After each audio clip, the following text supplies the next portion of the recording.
Mr. Nathan Whitfield. Welcome to Forbidden Fruit. Good evening, Griffin. First of all, I just want to thank you so much for agreeing to come on the podcast. You're a very busy guy. A lot of calc students to teach. You might be able to tell on the board. So yeah, thank you for doing me this favor.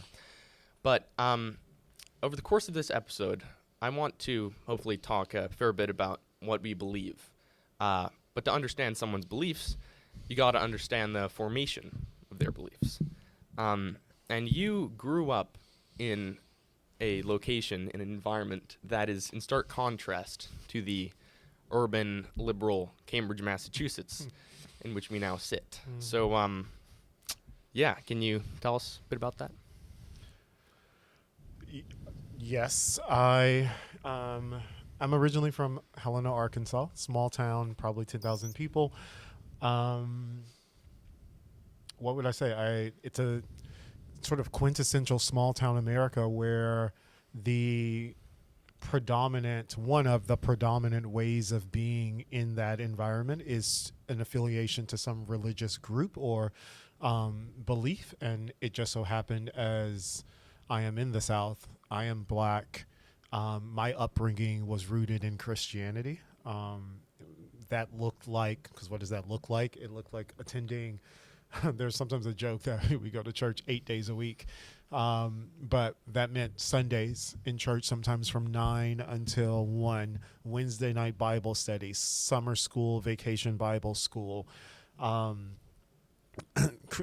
church camps during the summer on top of that, where we would go for a week to a place in, I think it was like Missouri, and it was sort of an athletic sports thing with a focus on doing these activities and communing with other individuals who also believed in God from across the country, not necessarily from the South. My entire family, that is both my immediate family and both my mom and dad's side of the family, are Christian. And so it's not an uncommon belief, meaning it wasn't introduced by just one parent. This was sort of reinstilled in their union, so to speak, was a sort of continuation of both of those beliefs. And then similarly, all of my siblings to this day, we're all of the age, I would say every one of my siblings, I'm one of 8, is over the age of 30. Yes, the youngest just turned 30. Every one of my siblings is over the age of 30 and identifies as a Christian. So all that to say, that is a little bit of my upbringing and a little bit of how, even to this day, both myself and those closest to me have still found ourselves holding dear to and attached to this idea of Christianity. Is there anything else that you would like me to add? Yeah, Okay.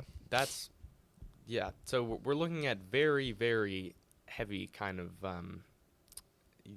bathing in this viewpoint, this worldview, since the days that you could pretty much understand words, right? Yeah, absolutely. Yeah. So how were non-believers or people who actually leaved the faith looked at in rural Arkansas? I don't know.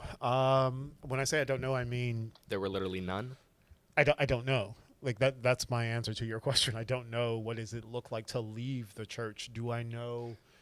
I think maybe the best example I can give you to speak quickly is my cousin Michael, who to this day, when I have spoken with him, when I say to this day, I mean probably like a year ago, even a month ago, has made it very clear that he's not sure if he believes in God anymore. And so that is and it was one of the first times that someone close-ish to me, because in the South, in my area of the country, like your cousins are in some ways part of family. So when I say my cousin, this is not someone who I saw rarely. This is someone who spent just as much time with us. So for him to articulate to me now, he's only a year younger than I am, that his belief in God, his identifying as a Christian is almost non-existent, was one of the first times that I can recall this thing that you're sort of articulating, leaving the church or not feeling connected, choosing to remove oneself from the church. It was one of the first times I'd ever really thought through it. So that's not me hedging. It's saying, yeah.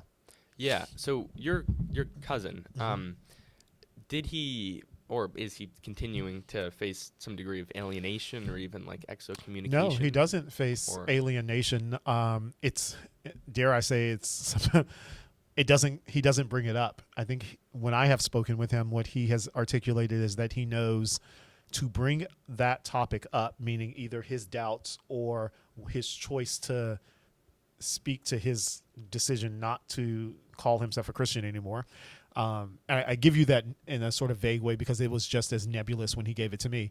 But he says that in mixed company, family or otherwise, he doesn't really bring it up. I do know that, maybe touching a little bit more on your question, it was frowned upon by my mom. I say my mom because my parents divorced, but so I was raised mostly from 12 onward by my mom. My mom made it very clear that our socialization, meaning as children, as young adults, when I went to college, should be to surround ourselves with other believers, other Christians. So part of my answer to your question of like why this thing is not as front of mind is because my mom in our upbringing were there people in Helena, Arkansas who didn't believe in God? Absolutely. Like statistically, that makes no sense to say otherwise. I could not tell you about them because they were not a part of my inner circle. As I grew up and have grown up, my circle of people, friends or otherwise, has remained fairly consistent. There are people I know who don't believe in God. I would still consider them my friend, absolutely. And the extent to which sometimes some really difficult conversations are able to be had, I don't always go to them for those things, if that gives more context. Yeah. So are you continuing to make this conscious effort to surround yourself with like-minded people? It's harder to do here in Cambridge, but yeah, more or less. I was going to say, I want to transition from, or perhaps we can contrast Helena, Arkansas, and Cambridge, Massachusetts. Yeah, I mean, you can really hardly get more liberal than this city, and potentially, I mean, we have a fair bit of churches, but certainly some of the ones I've been to have been a little more lax theology-wise. How do you I need clarification. What do you mean when you say lax theology-wise? For instance, the pastor or minister might not even actually believe that Jesus was God. And that's been explicitly or implicitly stated or referenced? Yeah, and we'll. Okay. No, I just need to clear. Okay, got it. Yeah. And I guess a significant portion of the people in this city are probably just unaffiliated or otherwise atheist. So how do you continue to do that, and how has Cambridge impacted your faith? I don't go to church here. I have found, similarly to what you're describing, that when I have tried to find churches, particularly in Cambridge, I'm not saying that they don't exist, but when I've been sometimes invited, it doesn't feel like home. That's, again, sounds really odd to say, so I'll try to be more clear. Probably a better example is when I was in college. And so in college, there's this church on campus. It's called Memorial Church. And I couldn't even tell you right now what denomination or what it is, but it is considered a church. My first experience with this church was, oh dear God, this is not, my mother would be like horribly upset for me to be in this church, and it was to be considered like a Sunday worship experience for a Christian. And what's behind that? And I've had that experience in other places. What's behind that? Because otherwise you just hear like, I was kind of like this is not for me. What was behind that was and has been, oftentimes when I listen, yes, I'm gonna stick with that word often. When I listen here in Cambridge to people speaking of God, it is with a very sort of myopic lens on the goodness of God, the forgiving, the gracious, those aspects of God that are, dare I say, very potent for us human beings to wrap our hands around, or we desire Stuff that part. that aligns with like social justice, more or less. kind of thing. Doesn't even have to be that, but more that the God that makes us feel good about ourselves. Yes. So that the parts that often aren't discussed are the parts of God that are the vengeful. Some people would laugh and call it like the Old Testament God, the God that made his people wander in the wilderness for 40 years till a whole generation died out. Right? There is that, the God who allowed his chosen people to be taken into slavery for, like, those parts of God and those aspects, I don't want, maybe parts is the wrong word, but like God contains in and of himself, God is multitudes and is not just this all knowing, all forgiving, all loving. Like there are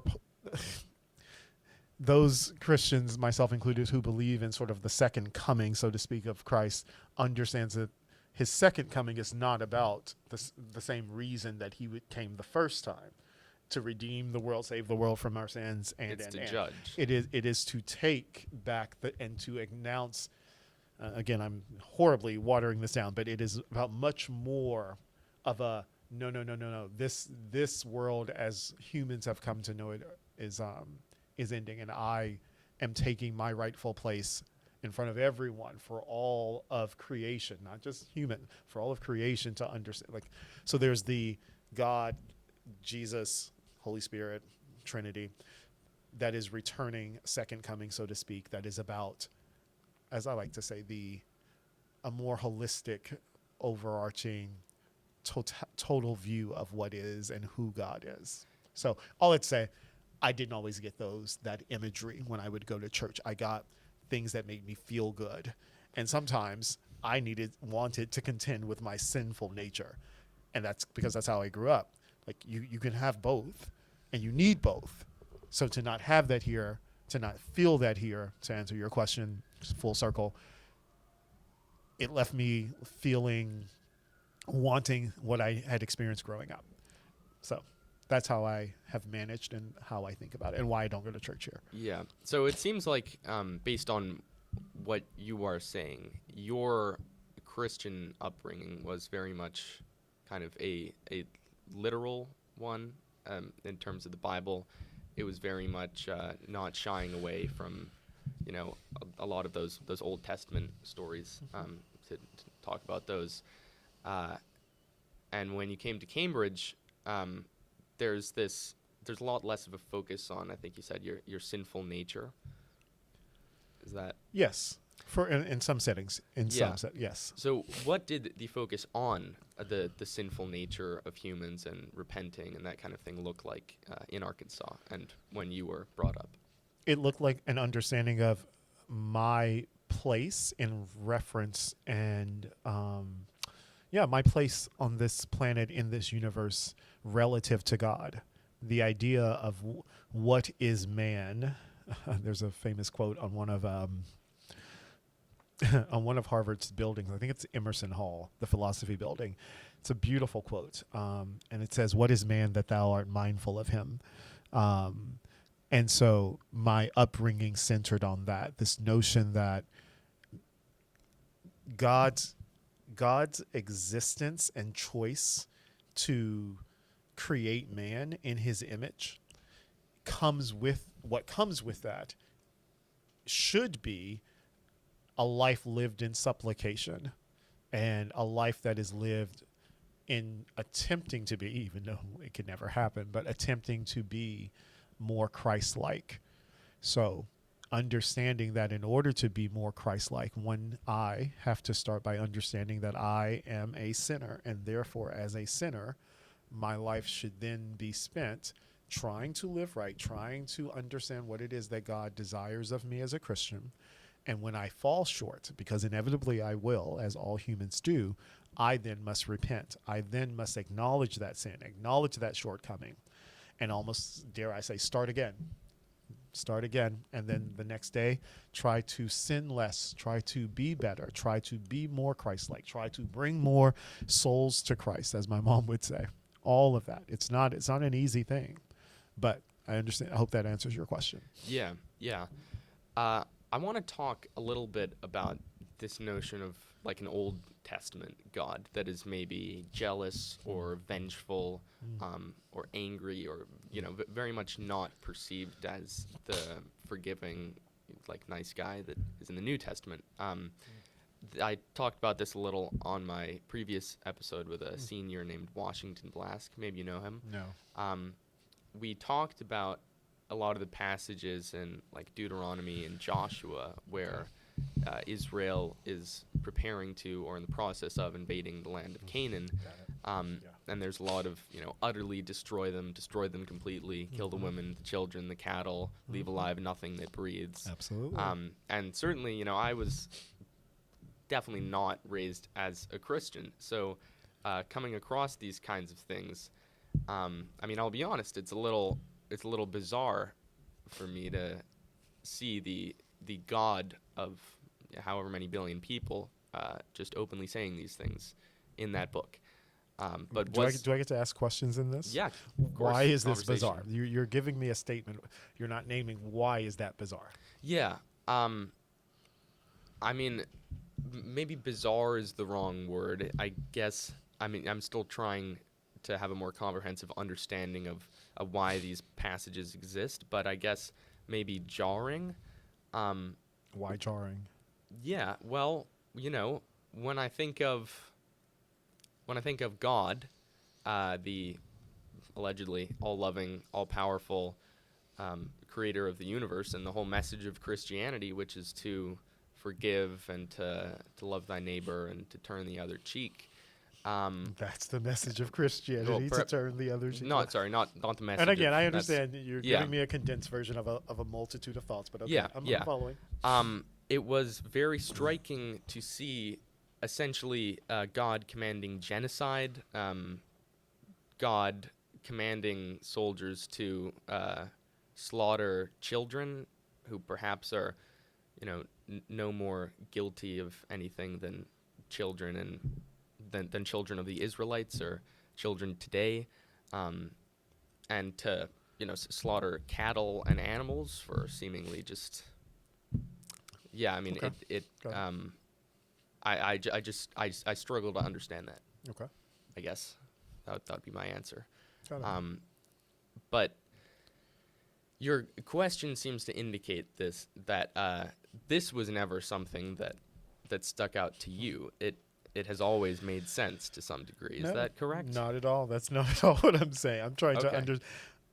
I guess for the audience, there's a bit of context, only in that some of these parts of things that Griffin and I have spoken about in the past, meaning there's a text that exists outside of this real life conversation that we're having right now. And so trying to make sure I'm doing justice to our conversation while holding some of those past conversations.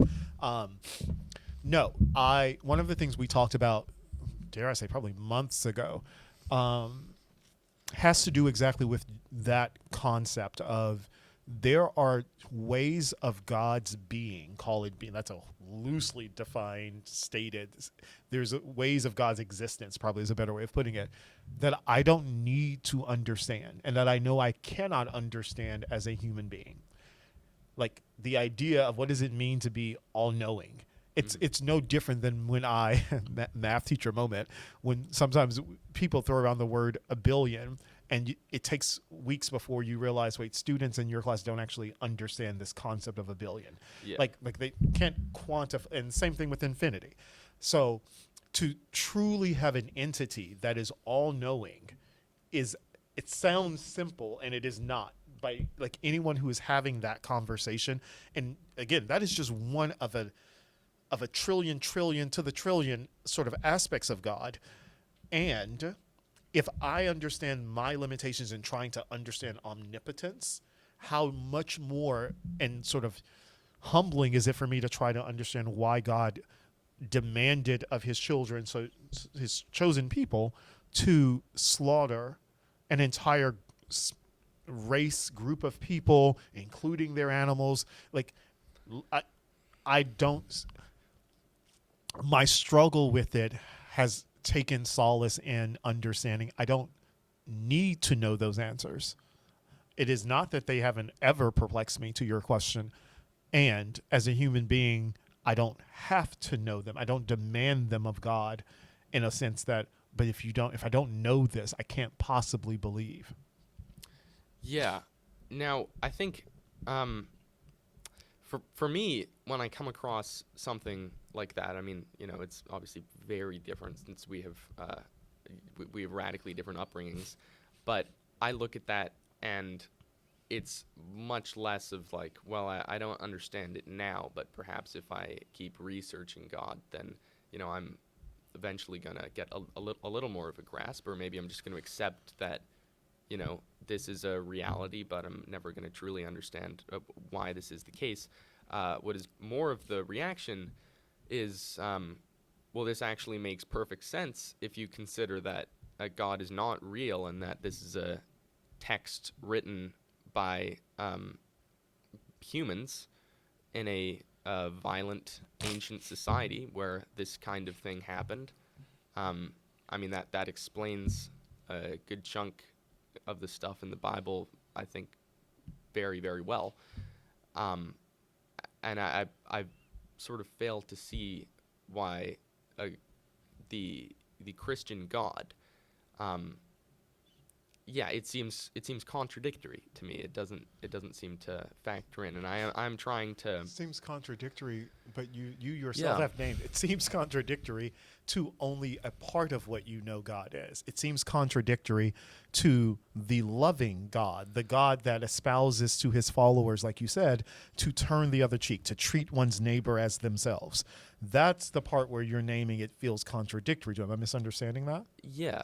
No, sorry. Okay. You're not misunderstanding. And to understand that there are parts, again, horribly worded parts, but there are aspects of the divine that can't be compared to human beings understanding. That is also, and so this idea of what you called genocide, I don't know that I would go that far, but okay. And maybe we can unpack that. Why is it like, why would one refuse to ascribe that label to it? What does that mean? But yeah, I don't, if I can acknowledge that there are aspects of the divine that are not ever going to be understood by mere humans, then there is something in that chasm between the two that can't be breached. To your point, you're constantly seeking. It's beautiful. It's gorgeous. And the divine, like the idea that one can understand the divine is almost inherently demanding to be divine oneself. Yeah. So, I will tell you what I think about this and what this has always appeared to me to be. It has always seemed to me that, saying essentially God works in mysterious ways, or we are incapable as, these meek creatures of understanding the divine, almighty creator of the universe. That has always seemed to me like, sort of, to be honest, a lazy way of getting out of these incredibly tough questions, which I do feel like there is really no good explanation for them. But at every time this kind of point seems to be raised, and I'm like, wait a minute, this just totally seems like it's incompatible with an eternal, consistent God that has the following attributes. And then I get the response, well, I'm afraid we're just not going to understand, but you just got to accept it.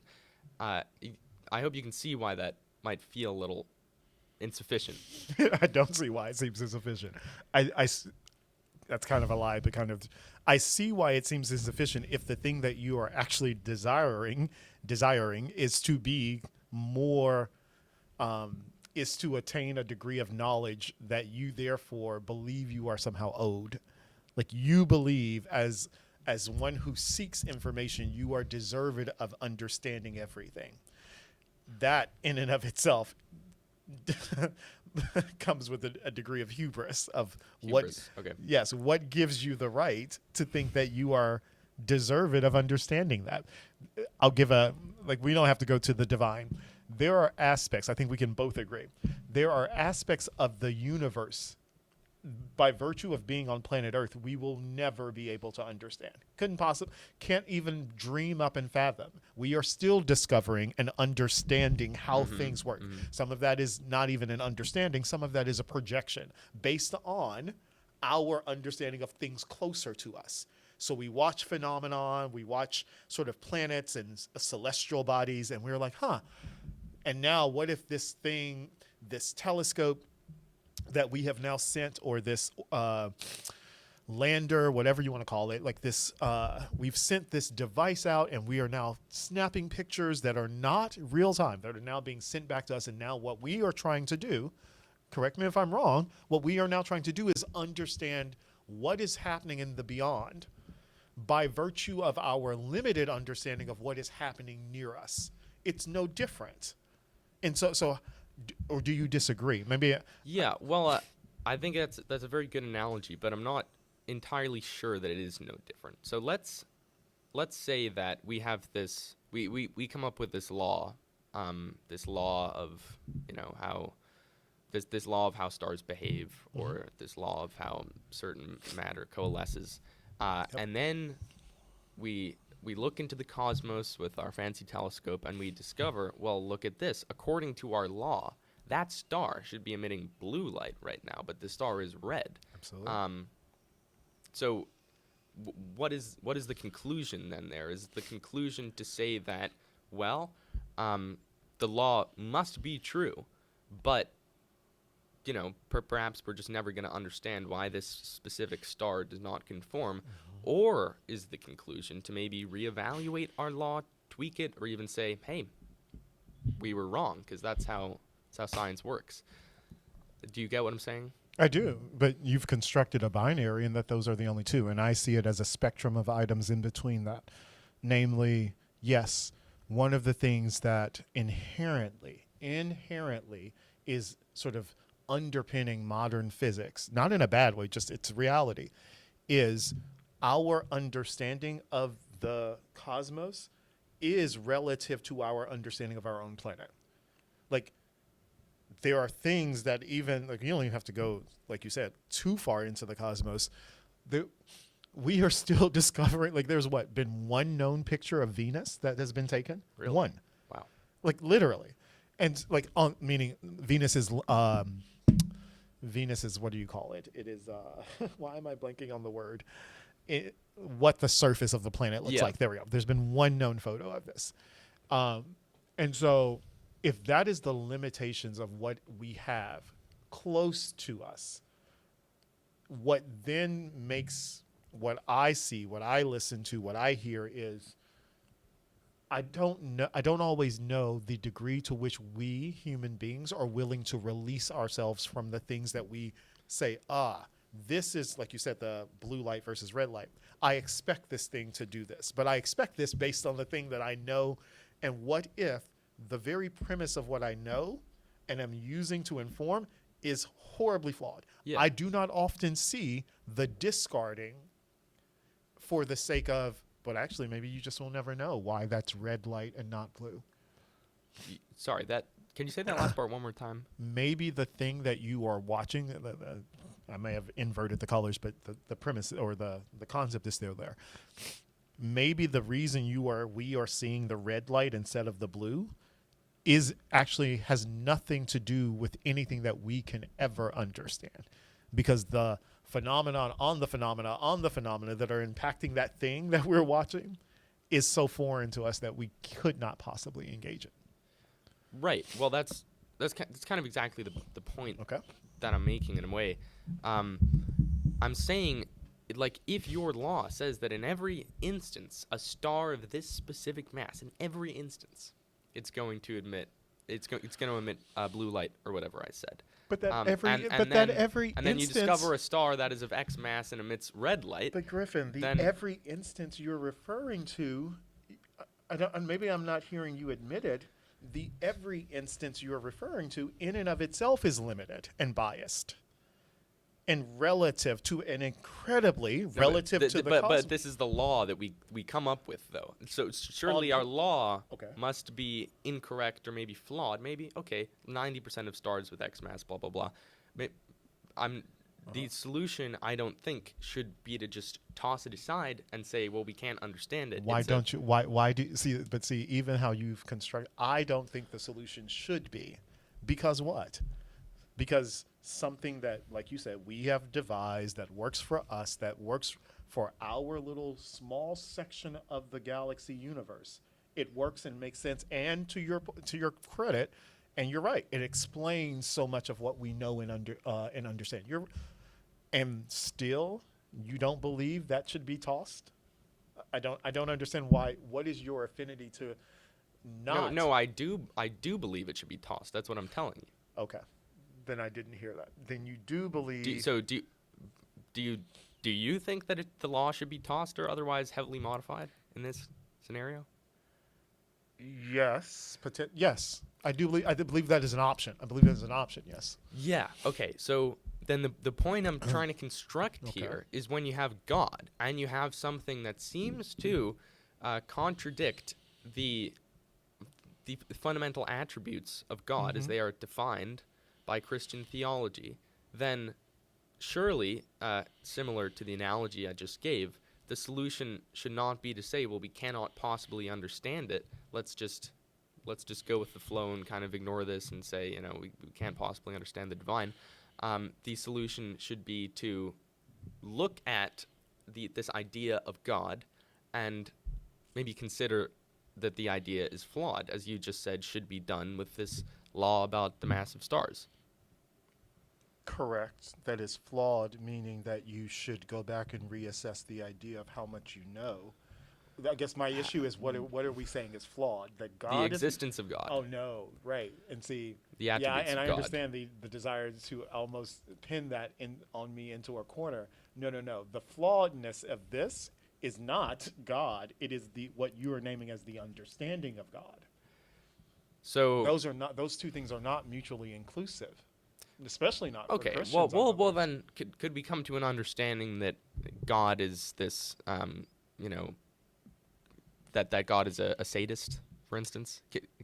Could we modify? Are you listening to yourself? I'm listening. You want me to come to a conclusion No. that God is a sadist? I'm saying if you take the existence of God to be this kind of axiom, but you're otherwise willing to reevaluate how much you know about that God, then why should the conclusion not take you other places and say, okay, am I sure that God is actually all loving?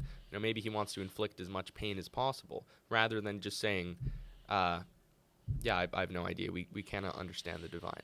We can't understand the totality of the divine, sir. We can understand some of the divine. Some absolutely. Meaning, the very thing that you asked me about my upbringing, I firmly believe that Jesus came to this planet, lived as a man, both fully man and fully divine. Yes.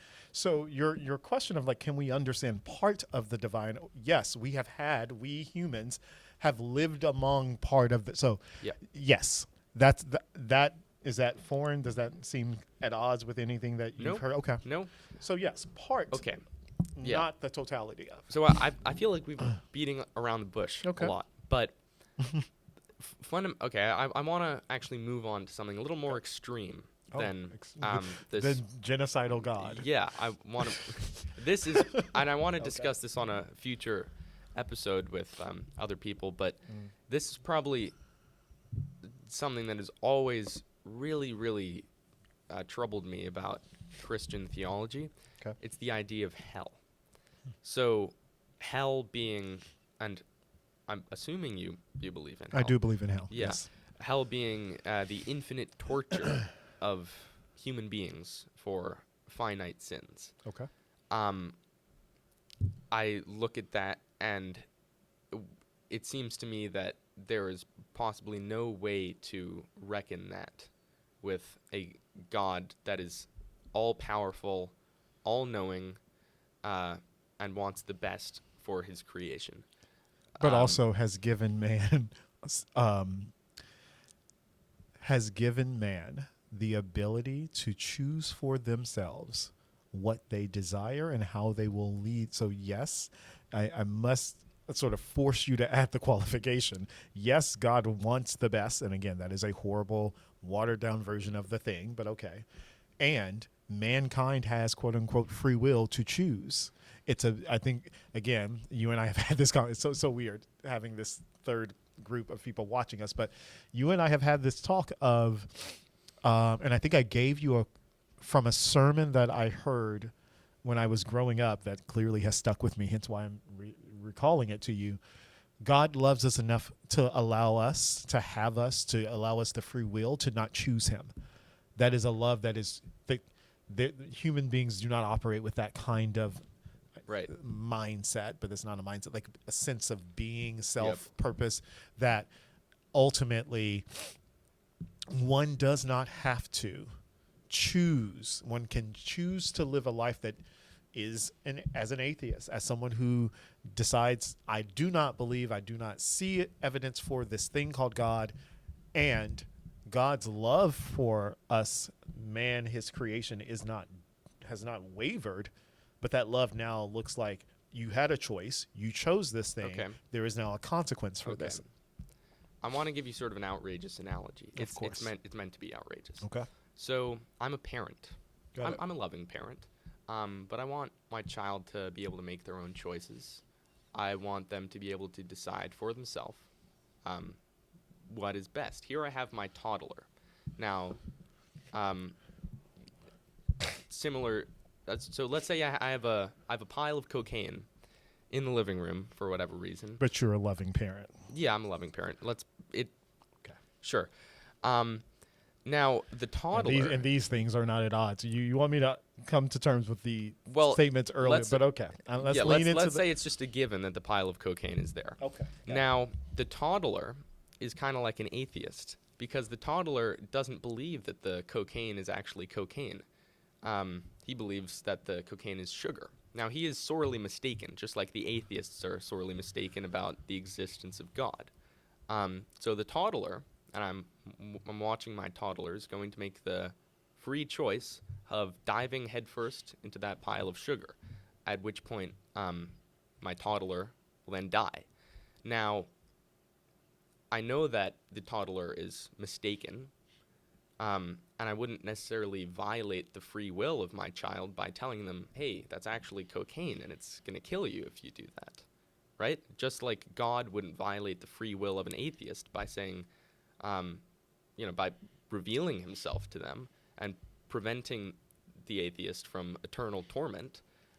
So why do I as a parent, or why does God as a parent, allow the toddler to dive headfirst into the pile of cocaine when the parent knows very well that the child is going to die? I wonder how long it took you to come up with this god-awful analogy. It just came up with it. Of course, I'm sure it just came to you magically, maybe from the divine himself. Dear God, maybe we need to come back and do a second episode of this, because this is about to unpack a whole ton of nonsense. Could you speak into the Absolutely. Mic? I do not, first and foremost, the idea of, and my understanding, my belief, so to speak, of hell and heaven, but my understanding of what happens for where one spends eternity is not the same as a toddler. Meaning there is, and again, different religions, different denominations call it different things, but I think I grew up, and maybe a phrasing of it is something like the age of accountability. Like there's a point at which you are no longer a toddler. And again, don't take too strongly to age of it, but there's this notion that, right, as a toddler, as a baby fresh out of the womb, there's no way I could ever spend eternity in hell, because while I have not come to understand God's existence, Christ's redeeming of my sin, I have not reached an age where that has been a thing that I, baby fresh out of the womb, 2 days old, can actually wrap my awareness around. My awareness as that newborn is on surviving, with the help of my mom, apparently with a pile of cocaine, but it is on surviving. The idea, so therefore, and add on top of that, any individual, this is a firm belief of mine, will have had the opportunity to either accept or reject Christ. Meaning, to spend eternity in hell is to have rejected the offer of Christ. So if I use you for an example, you have come across countless Christians in your life. I'm surely going to hell then. Okay. Well, dare I say, I have hope that at some Okay. point prior to your passing, your unfortunate passing, something could happen to where you recognize and see the error in your ways. You have made it very clear that there is no error in your way, but there is still time, as my mom would tell you. Yep. All that to say, you would be a better example than the pile of cocaine, because maybe, to your own acknowledgement, you did not grow up with the same upbringing that I had, but you have experienced individuals, encountered individuals, had conversations with individuals where you have had the option to lean into, take that loosely, an understanding that maybe you could be wrong, that maybe you are at a point where your reasoning faculties, your understanding of the world, your watching what is happening could lead you to a point, a place, a time where you say, there is in fact a God. I must believe, I must take account for my sins, and therefore you then would not spend eternity in hell. If that did not happen, yes, Griffin, my belief is you would spend eternity in hell, tormented for not having accepted Christ, not having believed, taken that opportunity while you lived to believe in Christ. Yeah. So, but it's not the toddler example, because again, the clear distinction there is. Let's make it. Go ahead. Let's make it a 15-year-old. Okay. Now it's an outrageous and very silly example, of course, but I think it demonstrates the point I'm trying to make. Here we have a pile of lethal stuff, cocaine.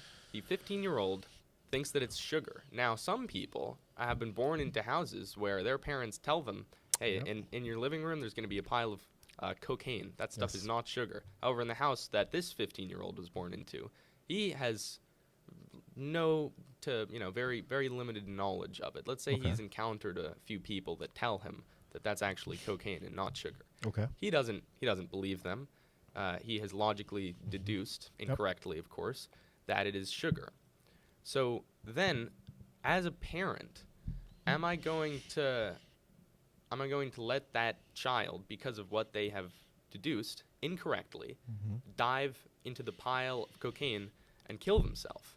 That is not their intention. That they're not making the choice to die, right? I agree. So in the same way that I wouldn't be making the choice to, oh boy, yeah, eternal torture. I want to burn in that lake of fire. That is not. It's not my thought process. I don't think there is a lake of fire. Why? You don't believe in hell, Griffin? Well, clearly not. So why is there a punishment for being mistaken? You're not mistaken. Why do you allow? See, right? I am mistaken. You're not. I agree with you in the analogy part. That 15-year-old is mistaken, and that adult has consciously refused, to step in and save the 15-year-old. Absolutely, you're not wrong. That is a horrible miscarriage of that loving parent for what their role should have been for the 15-year-old. Did I misrepresent? Nope, right? that's this exactly person is my point. watching this child. They know the realities of this pile of cocaine, and they are watching this unfold, hands tied behind their back or hands just put behind their back without stepping but in. To say that they're just simply giving the child free will, that is both wrong, because they could simply give the child the knowledge that it is cocaine. That's not impeding on their free will, and it's also just grotesque. I agree, but that example is, again, it's an oversimplification of what free will is. Okay. So meaning I agree with you in your analogy. All right. That free will is a false free will. So what is the discontinuity between the analogy and my fate, essentially? That you have had the opportunity with a clear mind to choose or not to choose a belief in God. That is not the same thing as someone withholding something from. Now, So God's not withholding the information from me. He is not. You yourself have argued that you have been in services, you have talked with countless individuals. So where is the withholding? So the withholding is quite simply because I have not been convinced of it. God knew. Now hear me out, because God knows everything. God knew that when I went to those services, when I made friends with people who were Christian, whatever, God knew that wasn't going to convince me. So he was clearly not making an attempt to convince me because And because could God never- God does not make attempts. There it is, to God only convince. does things. If He wanted to convince me, I could walk out that But door. you and yourself are that would arguing. happen in a you're heartbeat. but Griffin, you're arguing. Listen to yourself. The argument about Yeah, God not convincing you is counter to the idea of free will. To convince someone to step in and allow me, God, parent, not in the 15-year-old case, to step in and usurp their ability because you know the better thing. Not ability. The ability to you- no, choose their own. The ability to choose, to step in and say, I am going to show you unequivocally that I am God in this moment, and therefore you will now, again, still presumably, have no choice but to believe in me. That is robbing you of free will. That isn't, like you're saying God, it's almost, there's actually, there is a, now I'm blanking on, there is, but I mean, there's so many examples, but probably the most prominent is Job, right? Where you demand, like me, human, demands God does a thing. I think Job was treated quite unfairly, and it's a separate conversation. Job was that's the problem with people who wish to talk about Christianity, is that they're not all connected. How was Job treated unfairly? Well, we can talk about that later. I want to continue on this point though, because okay. Anyway, yes, God stepping in. As far as free will goes, again, when you have that child, you do not violate the child's free will by telling them the reality of the situation. Now they still have a choice. They can still choose to dive into that. They can still choose to. But that's not a choice. It is a choice. That's a lie. It's a choice. That is a lie, Griffin. Okay. The reason it's a lie is because, since you don't get to be the king of metaphors or examples in this conversation. Shoot. Like the idea, it's kind of like a moral quandary in some way. If I come to my sibling, one of my siblings, and I say, I have made, this is hard thinking of this on the spot, but if I give her the option of, I don't know, 2 envelopes, and I say, I am willing to give you, I've put money in both of these envelopes, but I'm saying I'm willing to give you however much money is in either of these envelopes. Yep. All you have to do is choose which one you want. Yeah. Now, in one envelope, I've put a penny. In the other envelope, I've put $500. The problem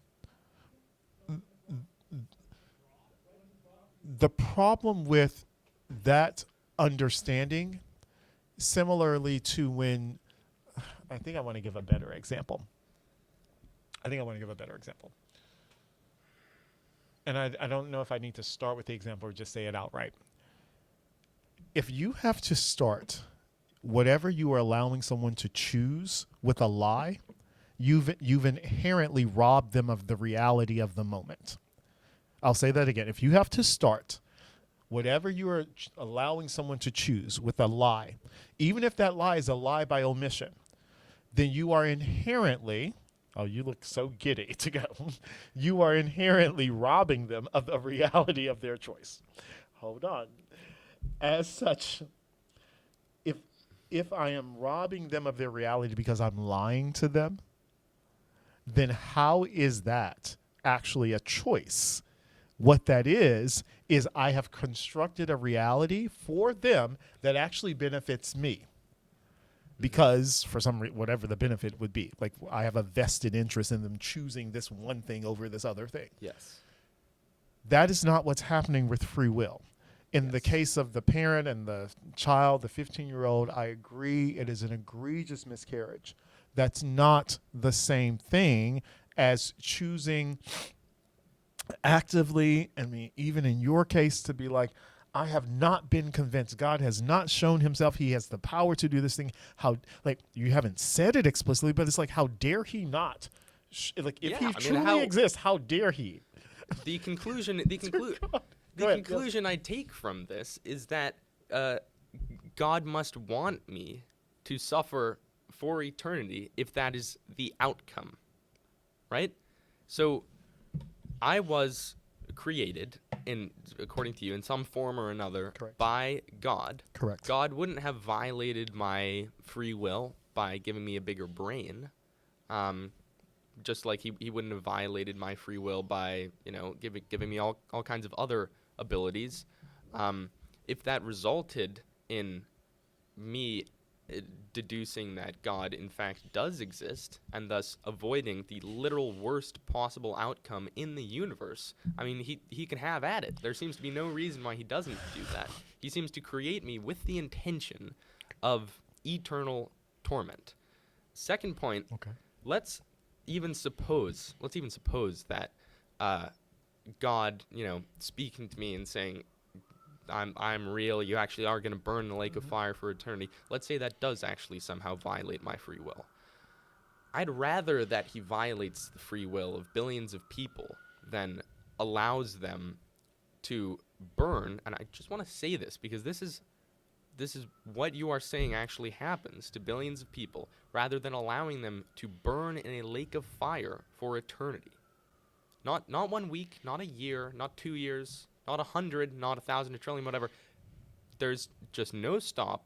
It is the most grotesque, abhorrent fate you could possibly want for anyone to end up in. And yet this happens to more than half the population that dies, like, every year.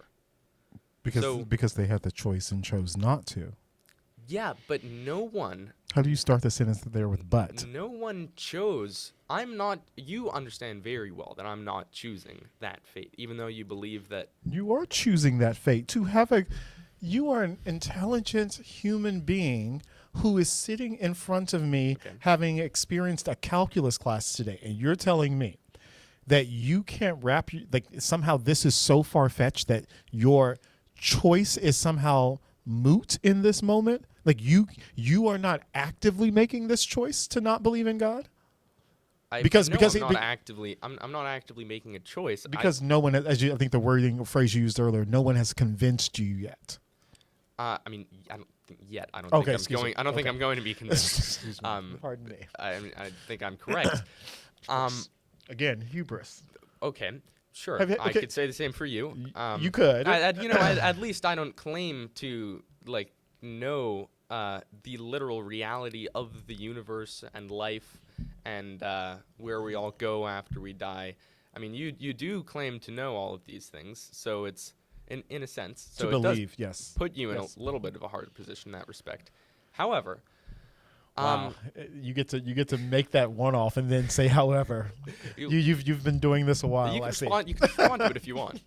Would you like to respond? Woo, wow. Yeah, because the first part of what you said, which was what does it mean? And you didn't say what does it mean, but you see it as grotesque. Yeah, you kept coming back to that word. It's grotesque that billions of people could spend eternity in a lake of fire. Yes. Is it also grotesque that billions of people have had the choice and have chosen not to believe in God? Is that also grotesque to you? No. Or even if you don't use the word grotesque, is that not also a moment of right, this would be hell for them, would be a reconciling of their choice with what is the consequence of said choice? That is also too far-fetched for you? I'll tell you why I find that to be extremely far-fetched. Okay. It's because, again, harkening back to that cocaine analogy, the child, if they are mistaken about that situation, they are mistaken, they believe that it's a pile of sugar, in no way are they making the choice, in their mind, to dive into a pile of cocaine and kill themselves. They're not making that choice. They're making the choice to dive into a pile of sugar. However, they are mistaken. Should they be punished for the mere crime of being mistaken and maybe trying? But that's not what's happening. I understand your analogy. That's not what's happening. So explain. Meaning, this is not a case of I never really understood whether or not God existed. I have chosen, I believe God to not have existed, and therefore my consequence, if I were to die, would be this eternal torment. That is how I am understanding and believing in my God and the consequences of those actions. Even if someone were, because this is also played out maybe in this way, maybe you've had this thought experiment, maybe you've done this with Christians, where someone has said, I hope if they haven't, here we are, well, Griffin, to what harm is it for you to believe in God? What would this So Pascal's wager. right? What actually would this cost you to say, I do believe in God. I am going to live a Christian good life, good not being always synonymous with Christian. So I am going to lead a life that is Christ-like, that is about servitude, that is about loving my neighbor as myself, and. And again, the flip side of that coin, because as soon as like God is not one to be mocked. Like you're not going to fool God into thinking that you believe in and God is not one to be mocked. So the idea that a human could take up this idea of, well, I'll just do it just so that I can get this thing. It doesn't work that way. Yep. But I'm asking you to lean into the, what does this cost you to know that not to know, to hear that hell exists, hear people talk about it. Christians, Christianity is not the only one, but I'm like, this place called hell exists as an eternal consequence of a thing. What does this cost you to say, oh, but yeah, no, I still need to be convinced? I'm not sure what it costs me, but I think it's ridiculous. Okay, there it is. There it is. Now we're getting somewhere. So I'm afraid that I respect Christians. I respect Christian values. Who knows? Maybe I'd even consider going to church every Sunday and sort of living as if this is the case. Maybe I would consider that.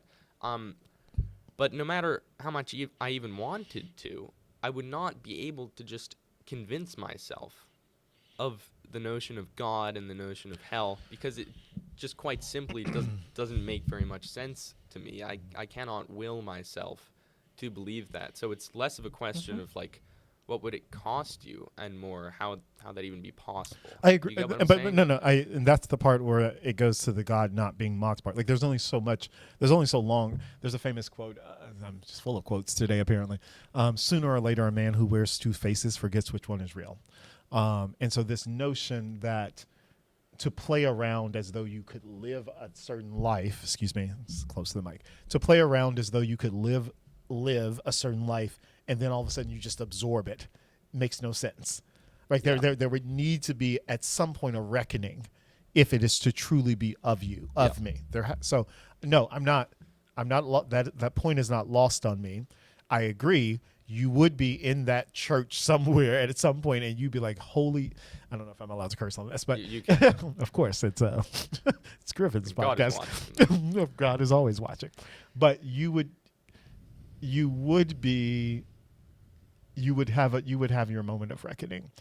What I believe is that for someone to take that first step, and if they truly committed to it, those moments would come where little by little, bit by bit, so to speak, they would start to have moments, feelings, beliefs where, like again, when you're communing with other people who do believe, those things would come. But to your point, you have been very clear. That's not where you see yourself. Okay. So let's say that I really do make an effort, and I really do try to surround myself with people who believe what you believe, and I'm just not convinced. I'm incorrect. God is real, but I've just not been convinced. I can't make myself believe that. You cannot, So and that is that is inherently a choice. Just why is the consequence of that the heinous punishment of eternal torture? What is the possible reason? God has every capacity to prevent that from happening. just why? I don't get it, and I've never heard a good explanation for that. Again, you've never heard a good explanation implies you've heard explanations. They have just gave not. one. Absolutely. And what you are naming is there is something you are looking for, and maybe this is coming in part 2, should this happen again, it's very clear you're looking for something that you are calling good, meaning the answer being good, and therefore I'm extending backwards. There's something within yourself that you are naming would be good enough, and you would know it when you see it, or you would know it when you hear it, because it would convince you, because it would alleviate some of the grotesque nature of this idea of hell, the grotesque nature of God creating and commanding a group of people to go and slaughter millions or thousands of people. You would know that when you heard it, is what I'm hearing from you. And I am saying in that moment, what you also are not, maybe you are saying it without saying it, you are somehow allowing yourself to say you get to be the judge of what is that good reason. And that is your right, Griffin. Like that is fundamentally your right. I'm not necessarily saying I get to be the judge. That is what you were saying, because Griffin. The only thing that I'd be judging, I mean, it wouldn't really be judging, because quite simply, if something convinced me, then it would convince me. Yes, and you're using the word convince to mean you have judged the argument to be valid for whatever host of reasons you are holding. You are judging it. That is not a judging of condemning. That is a judgment. That is a judging of literal judgment. You have received the information, data, and your assessing of it, judging, says, yes, this is now deemed trustworthy, valid, insert whatever buzzword, scientific. Yes, don't get hung up on the word judgment, so to speak, but reading and interpreting data is a judgment, is a type of judgment. Right. Okay. But I'm convinced of plenty of things, plenty of ideas that I'm not going in and saying, well, is this really plausible? I'm convinced that you're a calculus teacher.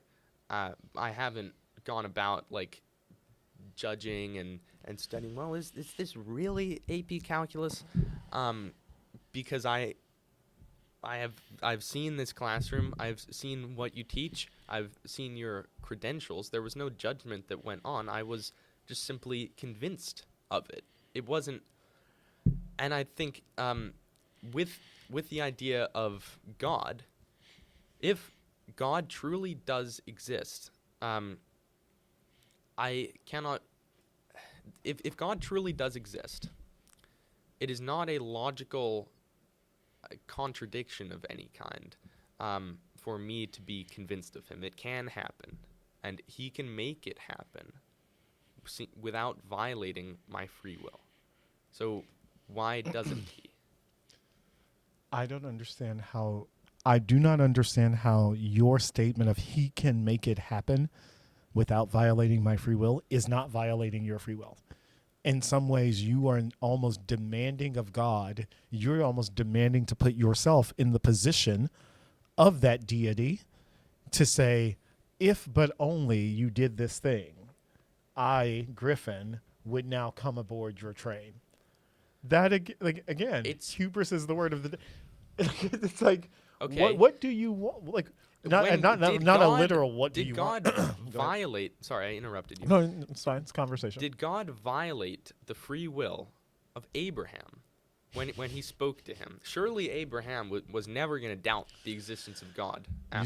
You say surely meaning what? You say surely meaning what, Griffin? Well, God spoke to him. Yes, he did. So that seems pretty compelling on Abraham's part. So you want, but it seems obvious that Abraham's free will wasn't violated. This is the hubris moment. So you keep saying hubris. Yes, Where is the hubris? Because you're waiting, and now that I'm hearing it even more, you want your Abraham moment. You want to speak to God. No, but my point is, was it unfair of God was it unfair of God to give Abraham an Abraham moment and to say, here I am. He didn't violate his free will. I don't judge whether or not that was fair or not.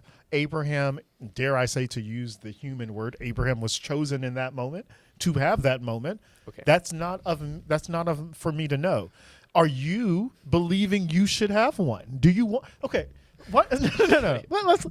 Do you want one? Do no. you? Well, that's kind of a bizarre question. 'Cause That's I don't, not. I don't think, It's a fucking simple question. Because I don't think Griffin, that. do you want an Abraham moment? Do you want a Job moment if- where you're standing there taking Look, God to task? If hell is real, No, you know what? you- I would positively love Oh an dear Abraham God! moment. No, I would, see, I would right positively now love the to be thing that saved you're from giving eternal is torture. predicated on However, I it don't if this think- thing is real.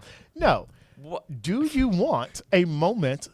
And fine, because fine. Let's say I have to lean into the if God is real, because therefore Abraham's moment would have to be with a real entity called God. If God is real, do you want an Abraham moment? Yes. Why? Because I don't want to go to hell. I would, of course, want to You don't find want the to go truth. to hell. I You would want to go I would want to find the truth. And if I'm not, if God is real and I'm incapable of being convinced through mere logical deduction, let's say I'm too dumb, I'm too indoctrinated by my atheist parents, then yes, I would very much like to be spared from this horrendous fate. And please. if you do not see, this is why I don't do hypotheticals in my life, but let me try keeping this on. And if you don't get your Abraham moment, if you don't get your moment with God, then what? Will you? Maybe breaking into parts. Would you feel that that's unfair? Well, perhaps in hell. Yeah, No, I'd no. feel that's unfair. I wouldn't feel it's unfair well- on Earth because I don't think God exists. So, But we've already started with the supposition that God does. Would you feel that is unfair? Well, again, Dare I say, the more days that tick by and you don't have said moment, are you feeling robbed of a thing? well, just like I'm not feeling robbed of that thing now because I don't think that thing is ever going to come because I don't 'Cause think you God don't believe in God, exists. right. No, I wouldn't be. Okay. I wouldn't be annoyed at the didn't God say that annoyed. I don't think exists. I didn't say Sorry. annoyed. I said robbed. For Would you not feel giving- robbed of a thing? Yeah, I would not feel robbed because I don't think I have been robbed. I don't think anyone's up there robbing me right now. Of course not. So, But- again, Got it. why even if it is impossible, or just moving on from the Okay. free will thing temporarily, even if it is impossible for God himself to convince me without violating my free will, why can't he just spare me from hell anyway? Why does the consequence have to be this infinite torture? No, because your question alone, you're not even listening to yourself, I don't think, Griffin, because you're asking, why can't he just? That therein belies the fact The that, hubris. well, I'm not even going to use, it seems like that you've taken and you'll go home and reflect on it tonight. But this idea that why can't he just? Well, in fact, I'm not. It's a rhetorical question because he can objectively. God is Absolutely, all-powerful. he absolutely can. And what I'm actually trying to say is that were God to want the best for humanity, See that in and of itself. if he Were God wanted to want the best, as though he does not already. But okay. if he wanted to avoid suffering, what I'm actually saying is that this would quite simply just not happen because he has the full capacity to spare me from suffering. He does. And he does not. This is, in my eyes, a contradiction. And you have And the full the reason it's a capacity to contradiction is- choose to believe or not to believe, and your choice thus far in your life has been to not believe. Okay. Or to quote you more specifically, you have not been convinced. All right. It's still a choice. I disagree with the choice thing, but let's even suppose that it is a choice, right? I make the choice to not believe. Great. Why do I have to be punished by burning in a lake of fire, getting Because whipped the and raped by choice- demons, whatever? Because the choice would have been presented to you, has been presented to you of both options. Okay, A choice you're saying because. Why do I have to be punished? for because that? the choice is a binary one, Griffin. There is no middle ground here. Okay, sure. Why do I have to be punished for choosing the wrong thing? Because you had a choice for the right thing, Griffin. Yeah, and I failed. But why do I have to be punished for that? Because you had a choice and chose not to choose the right thing, Griffin. Why is this? But you're not answering my question. I'm asking. Why, I'm answering. Why am I punished for choosing the wrong thing if the punishment is not necessary? As a matter of fact, you don't believe the punishment is necessary. The punishment is inherently necessary The alternative, which is just as much of a choice, It is not as though one choice is sort of being handed out begrudgingly of like, I guess I'll kind of give you a little taste of heaven. You have just as much, I have just as much of a choice for both of those options. So this notion again of you saying, why would I be punished, as though you didn't have the choice to choose heaven? Why are you erasing that part of the choice? But okay. Yeah, right. Help me understand first, this. Why are you erasing the other half of this choice? It's okay. I think maybe the issue is that we've gone into the area where we're presupposing that it's a choice. I'm still just finding it very difficult to wrap my head around the idea of this being a choice. Absolutely right, and I understand. I am this. mistaken. Yes. Correct. I'm incorrect in what I believe. I'm mistaken. I believe you are. Yes. Yeah, I have made a mistake in what I think. Well, this is a weird thing to say. I believe that you believe you aren't mistaken. I'll hold that. That's correct. Right. And yes, I believe you're mistaken. Okay, so where in that lies me choosing to be tortured for eternity? Because I can tell you, I'm pretty damn sure that I never chose to be subjected to eternal torture. You did. Every day you wake up and you exist on this planet, having had the experiences that you have had, with the encounters you have had with believers who have communicated to you the good word, as you like to call it, of Christ, loving our neighbors. Now, the irony, and I will lean into this part, perhaps people have not lived that. Perhaps you have watched people espouse those beliefs, but their lives say something completely different. Okay. And now we have a problem, because this person who's proclaiming to be of Christ should therefore be living such while trying to bring you over to the side, but you are now getting mixed messages. Like, wait, hold up.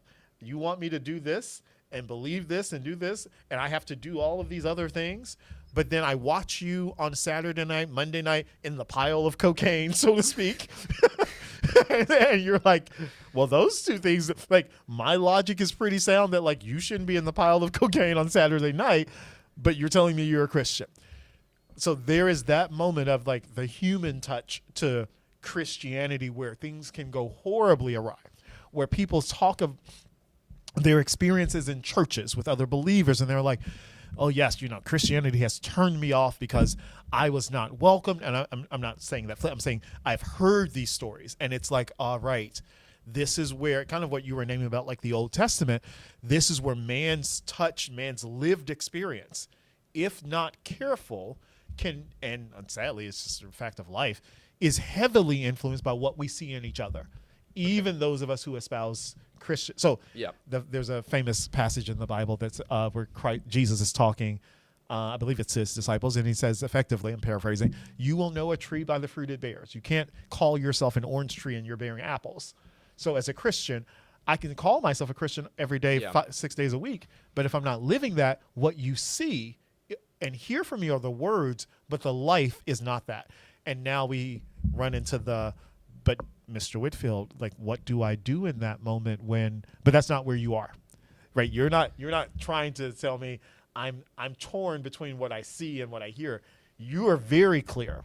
You have not had sufficient evidence, proof, to believe that God exists, and that there is a constant contradiction both in scripture, text, lived experience of, like, the God that you hear about and what you believe rationally. Yes. Okay. There's a lot to unpack there. Unfortunately, I think we might be sort of running out of time. However, I want to just a couple final points. Okay. So you are saying again and again, this is a choice, that what you seem to be saying, in fact, is like, well, I mean, how could it have how could I not believe this at this point after having been to church a number of times? No, after no, having I'm not saying studied how the could Bible? you not. The only way that I could not is by actively choosing to not. That's believe. not what I Is said. that what you're saying? That is not what I'm saying. I understand that's what you may be hearing, but I choose Okay, my I'm a words. little- I choose my words extremely carefully, Okay, Griffin. I'm a little hung When- up on that. I so understand that please- you are, and when you insert the essentializing word of only, or essentially saying, you're now trying to distill what I've said into a thing that makes sense and meaning for you, which is okay. You're entitled to this, Griffin. What I am not of the mindset that is the only way that this could have played out. I do believe it is still a choice that you are making. I believe that choice may be more subconscious for some people, i.e. you, than others. I do believe there are people out here who are consciously making the choice. I don't.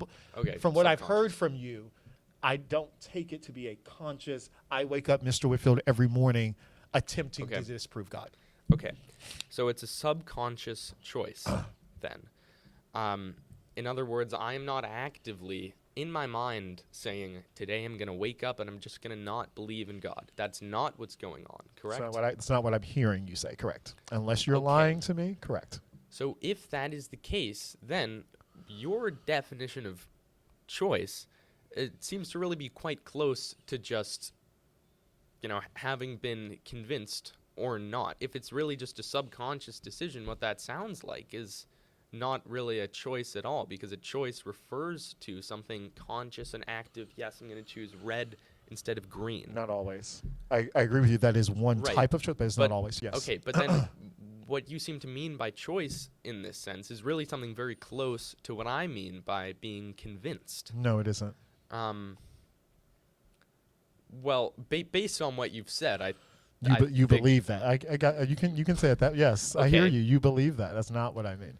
So I believe, for example, the person who enters the subway in New York City and hops on the third car rather than the fourth Yeah. has made a choice. They may not have been intentionally and actively Okay. choosing car 3 over 4. It's still a choice. Yes. So even if it is a choice, subconscious, albeit, then just state clearly, if you can, Okay. why the natural consequence of this choice should be the worst fate imaginable. This binary option, I will talk just as slowly as you did. The binary option of the choice is to also have the best possible outcome that can ever be imagined. That of living in eternity in heaven. So, I hear you. The choice of having or telling someone that they have chosen hell naturally means that they are going to spend an eternity. Naturally. Because there's no way, you can't beat around the bush. Otherwise, right, that's half-assing it. Means that they're going to spend eternity suffering, weeping and gnashing of teeth, so to speak. Yeah. They would have had the choice, and if that is where they end up, they would have had the choice to spend an eternity in paradise. Okay. So does that disturb you at all that Not at even if I all. had made that choice, that the choice still exists, that God allows these two outcomes to be, that God allows hell as something to be chosen by people? It does not disturb me. Doesn't disturb you that if I went out and I got hit by a car and you were at my funeral, it wouldn't disturb you knowing that I am burning in a lake of fire? Disturb, how are you using the words disturb? That's what it would I pity you and say, as a Christian, my goodness, I feel sorry that this human being that is now deceased, I feel sorry that this person had the choice, chose not to, had options, had experiences where they could have, and I would feel sorry. I mean disturb in the sense of the big guy. Who is the big guy? The big guy up there.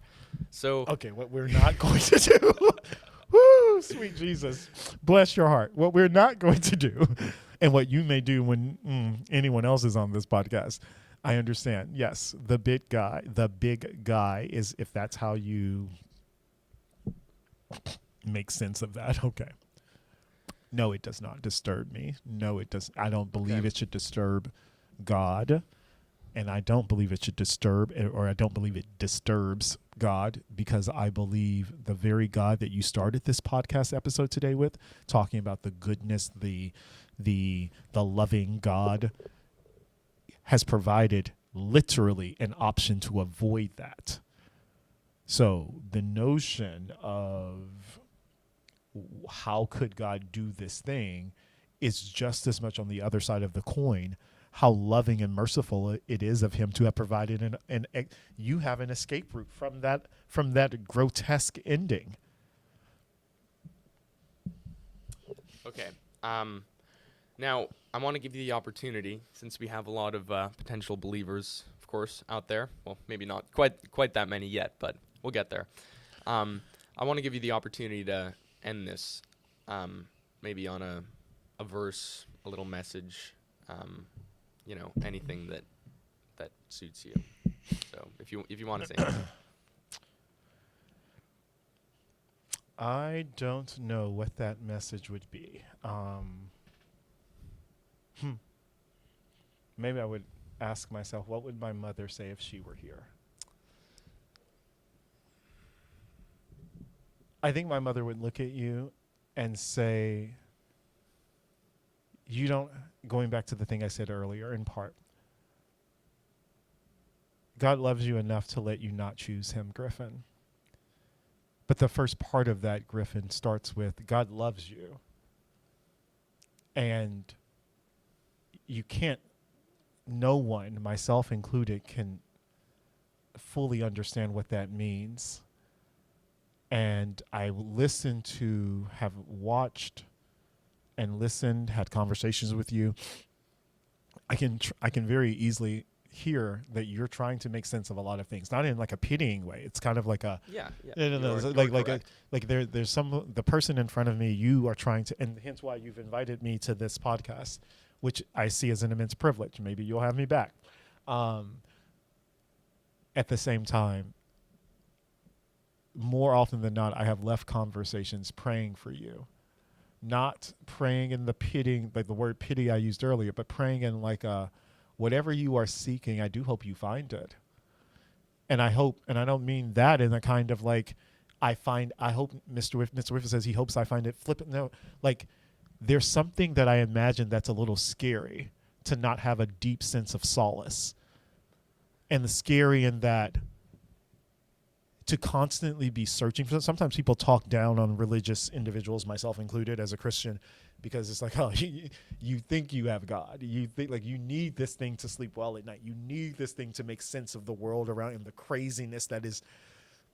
And I've heard it all my life.